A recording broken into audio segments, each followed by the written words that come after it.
ben çalındım bunun da. Boş.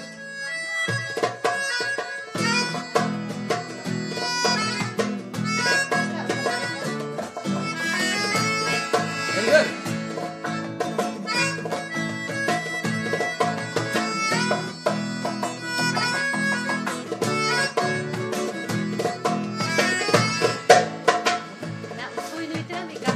Gelip uzun bana İte. gül çiçek buldu hazan. Kız gelip uzun bana gül çiçek buldu hazan. Hasreti gülüm kuradı. Her kümürlerge ayar. Hasreti gülüm kuradı. Her kümürlerge ayar.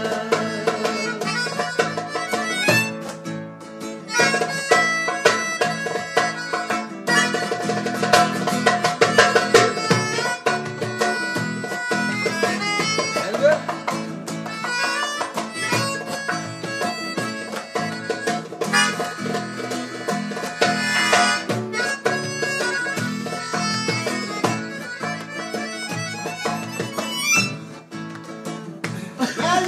Melikin ılık bahar mı?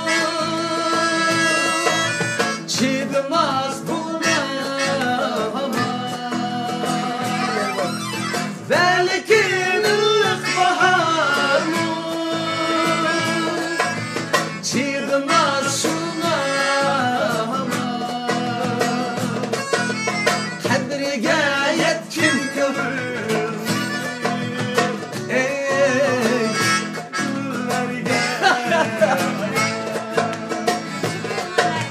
Kadriga yetkin kımır.